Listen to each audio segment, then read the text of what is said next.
Hey y'all, welcome back to another episode of Girl, Why Are You Still Single? It's your favorite podcast host, Dion Chalette, and I am back with a very brand new episode. So, I know I told you all previously that I would be inviting some very special guests in on this season. So, I would like to introduce my very first guest. My best friend, Syntia King, aka Boss Bae, aka the brand builder of Eminence Brand Image and Marketing. Hey, boo. Hey, girl. I'm just super excited just to have someone to join me. I know I've been talking through a lot of these different topics by myself for the past season and a half. So just to have somebody on here to help me get into deeper conversation, I'm just super excited. And I'm super excited to even be able to share this space with my best friend as she journeys on helping others walk intentionally in their singleness and better prepare us for the next steps in life. Not only as she journeys on being this amazing podcast host, but as she journeys on being an amazing friend, because I have the greatest best friend in the world. I just want y'all to know that. Duh. So, let's just go ahead and jump right into this week. So, as you all know that we do our brunch sessions every Sunday. So we go around Tampa, Florida looking for some amazing restaurants to eat and to, just converse and, talk through our week. Give each other advice, hold each other accountable throughout our brunch. And so this past weekend, I was like, girl, you got to be on this episode. So, of course, I had to invite her on. And initially, we wanted to talk about how men are frauds. And we wanted to name the episode, Boy, You a Fraud. However, as we continued to go deeper in conversation, we realized that men can only be as fraudulent as we allow them to be. As we allow them to be. Exactly. So, we said we wanted to name this episode, Girl, You a Fraud. Rewind. So let's just jump right into this episode. So I got a couple of questions for my boo. So the very first question is, what are some of your red flags that may come up while dating? Red flags. Ooh, okay. So one major red flag for me is when a guy doesn't speak to me in terms of us or we, especially if it's a guy that I'm in this relationship where we're committed and speaking of being with each other intentionally and for a long time. If there's no us, we, like, how can we make this better? How can we improve? How can we hold ourselves accountable? I feel as if I'm not included in your future plans. And that bothers me. Just because, again, as I stated, like, it should be an intentional dating. It should be an intentional, I'm looking to give you my last name, because let's face it, we don't have time to waste. Exactly. And we want to feel like we're, a priority in his life. Absolutely. And when he start to exclude us out, especially like on things like holidays, for instance, I can remember dating a guy and I practically had to beg him to be with him on holidays. Yes, and that's like a given. So I would spend most of my holidays just with my family, but so concerned about, I wasn't really able to enjoy those family holidays because I'm so concerned about what he's doing away from me instead of, us being together at each other's families' houses together and, creating those memories and those moments. So, right. And those moments make you feel like, what's wrong with me? Like, what am I doing in this situation for someone to not even consider to take me to like a special occasion such as a family holiday? Because that's important not only to the couple, but that's important to the families to know that, like, hey, he's made this commitment to be with this person, because that's not something guys do or they take lightly. They're not taking everybody to grandma's house. Exactly, because grandma want to know when you gonna settle down, young man. Right. And not only that, grandma gonna tell you the truth. Like, exactly. Oh, she a good one. Nah, I don't like her. You know what I'm saying? So yeah, those are pivotal moments, and they mean something. Although some people may look at it as if like, oh, it's just a holiday. No, it's important. Everybody knows if he takes you home for Thanksgiving or Christmas, you the one. Exactly. Exactly. All right. So one of the next questions, Syntia. How do you hold yourself accountable? Like, where is your self-accountability during your dating season? So, this goes back to what you stated on the original episode of Gurl You, a fraud. Hey. So a big thing that I do for me is I take a look back at my social media posts, because I've tried to be intentional in being transparent on my posts with my followers, with my audience, and letting them know, like, not only intimate, but like those sacred details that we don't like to share with people. Right.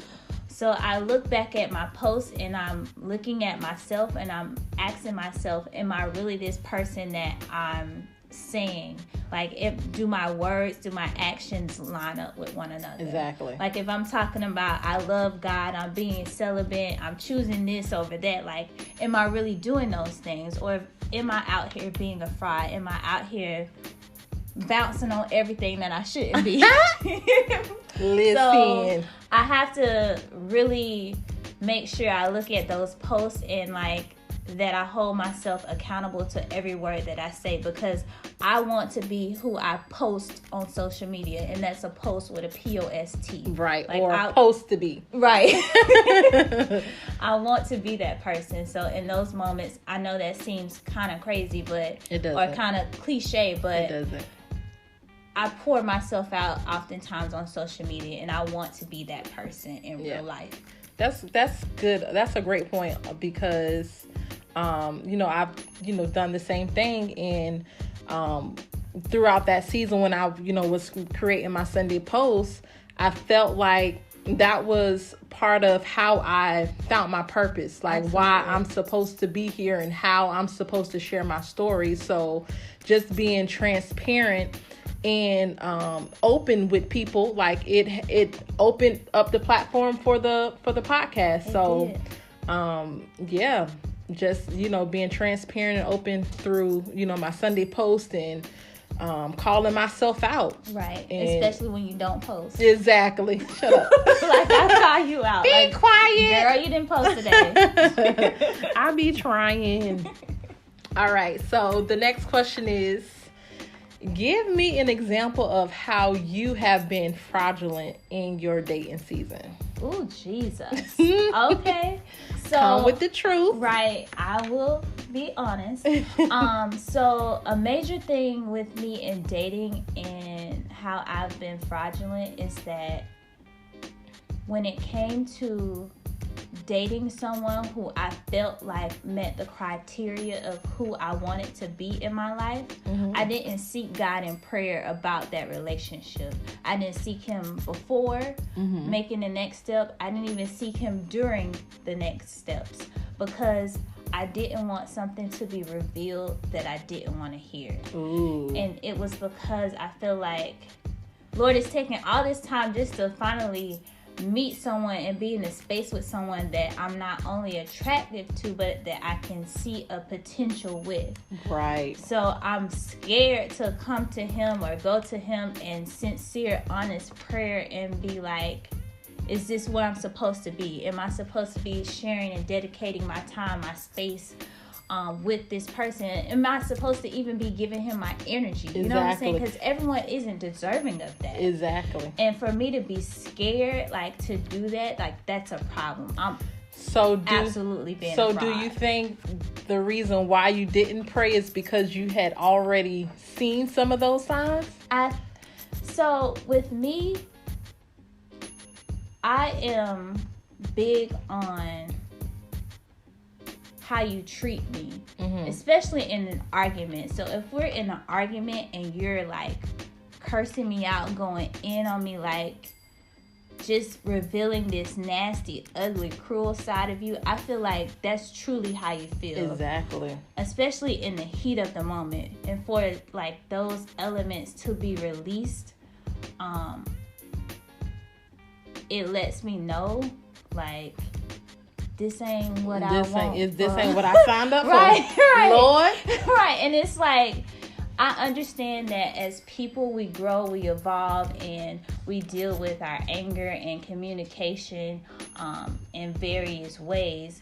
But if it's being revealed like that's who you truly are and that's truly how you feel about me, I don't want, let's say, my future kids to share those same sentiments or that same way of releasing that anger onto another person, especially a person who they deem as their partner or, right, you know, long-term committed wife or husband. Right. And just think about it, like if somebody is getting that angry for some minute situation, just imagine if you're, you know, married in real relationship under one household, and you really are starting to, you know, get into some real complicated situations. Right. Just imagine how that anger can turn into much more. Into something else. Yes. Right. So that's definitely right. definitely a red flag. Right. And that's something I can't avoid. And I understand that people are like, you know, pray about it, or people say like certain things in regards to like seeking God. But when you're afraid to do that, I think that's a problem, especially when it goes back to what we just talked about, especially when on social media, that's who you are. That's who you talk about being. That's who you not boast, but that's who you express that you are. Exactly. So if I can't go to God in earnest, sincere prayer about like something major, such as a potential partner, that's a problem. Definitely an issue. All right. So what advice can you give another single millennial whom is dating intentionally in this season? I would definitely say be yourself. So many times we try to clean ourselves up or give this like perfect version of ourselves to the other person because we want it to work. We don't want to be waiting around for the next potential or looking for somebody else when this one person meets the mold. Like, we're kind of tired of the guessing game or the waiting game, and because of that, we fluff or we put on this air as if we're someone we're not. Right. And it's really bad when ish hits the fan and it's revealed that that's not who you are. So be yourself, whether it's bougie, bad and bougie, or a mixture of both, or a little bit, a little less. I'm earning up to every aspect of who I am. I realize that I'm not average, and I know that sounds crazy or like I'm tooting my conceited, own horn. But beep. Right. Listen. But I'm not that person, and I just have to own that. Like, I have to own that I have some habits and I have some tendencies and I have some likes that the average female may not have. And wanting a guy to compromise or to accept me flaws and all,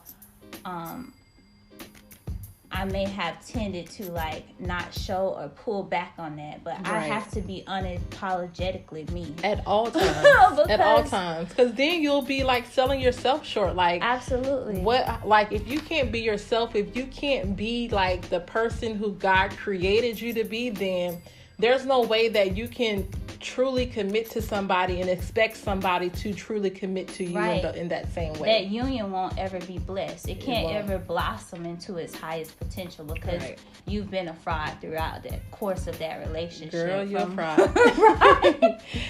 So, yeah, I think definitely that has to be one of the things that you walk in. You have to walk in your uniqueness. You have to walk in what's true to you, because at the end of the day, they're gonna like it or they're gonna leave. Exactly. So, and you can't force nobody to like you, so you might as well be yourself in the process. Might as well, boo. Might as well. Exactly. So, yeah, definitely, I would advise anyone to be true to you.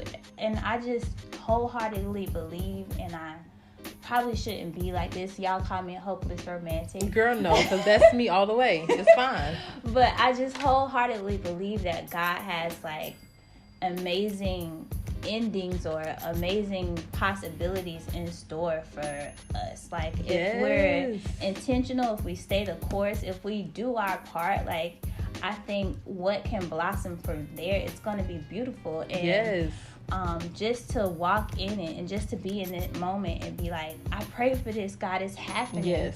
Like, I can't wait. I'm excited. Like, I can't wait, but like, I'm excited for it to happen and for it to come to, like, into fruition, I guess they would say. Yeah, and it's funny that you say that, because when we were over at Rusty Pelican this past weekend, and it's a very nice restaurant out on the water here in Tampa. Highly recommended. The lobster omelet, I would say. Amazing. So when we were leaving out, we peeked in a couple of the rooms, and one of the workers there showed us around to some of their wedding venues.